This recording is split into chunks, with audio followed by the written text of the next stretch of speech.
KSRTC ಬಸ್ಗೆ ದ್ವಿಚಕ್ರ ವಾಹನ ಡಿಕ್ಕಿ, ಓರ್ವ ಸಾವು, ಇಬ್ಬರಿಗೆ ಗಂಭೀರ ಗಾಯ. ಮಧುಗಿರಿ ತಾಲೂಕಿನ ಕಲಿದೇವಪುರ ಸಮೀಪದ ವಿಜಯನಂದಿ ಕ್ರಾಸ್ ಬಳಿ ಘಟನೆ. ಕೆಎಸ್ಆರ್ಟಿಸಿ ಬಸ್ಗೆ ದ್ವಿಚಕ್ರ ವಾಹನ ಡಿಕ್ಕಿ, ಓರ್ವ ವ್ಯಕ್ತಿ ಸಾವು, ಇಬ್ಬರಿಗೆ ಗಂಭೀರ ಗಾಯ. ಗೌರಿಬಿದನೂರು ತಾಲೂಕಿನ ವಾಟದ ಹೊಸಳ್ಳಿ ಕಡೆ ಹೋಗುತ್ತಿದ್ದ ದ್ವಿಚಕ್ರ ವಾಹನ ಸವಾರ ಚಲಿಸುತ್ತಿದ್ದ ಕೆಎಸ್ಆರ್ಟಿಸಿ ಬಸ್ಗೆ ಡಿಕ್ಕಿ. ದ್ವಿಚಕ್ರ ವಾಹನದಲ್ಲಿ ವಾಟದ ಹೊಸಳ್ಳಿಯ ಮಹೇಂದ್ರ, ಚರಣ್ ಹಾಗೂ ಅನಿಲ್ ಎಂಬುವವರು ಇದ್ದರು ಎನ್ನಲಾಗಿದೆ. ಸ್ಥಳಕ್ಕೆ ಪೊಲೀಸರ ಭೇಟಿ, ಗಾಯಾಳುಗಳನ್ನು ಆಸ್ಪತ್ರೆಗೆ ದಾಖಲು.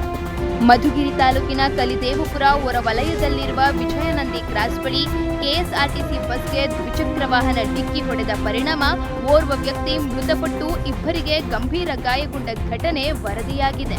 ಕೋಡಿಗೇನಹಳ್ಳಿಯಿಂದ ಗೌರಿಬಿದನೂರು ತಾಲೂಕಿನ ವಾಟದ ಹೊಸಳ್ಳಿ ಕಡೆ ಹೋಗುತ್ತಿದ್ದ ದ್ವಿಚಕ್ರ ವಾಹನ ಸವಾರರು ಚಲಿಸುತ್ತಿದ್ದ ಕೆಎಸ್ಆರ್ಟಿಸಿ ಬಸ್ಗೆ ಡಿಕ್ಕಿ ಹೊಡೆದ ಪರಿಣಾಮ ಓರ್ವ ಸ್ಥಳದಲ್ಲೇ ಮೃತಪಟ್ಟಿದ್ದಾನೆ ಎನ್ನಲಾಗಿದೆ.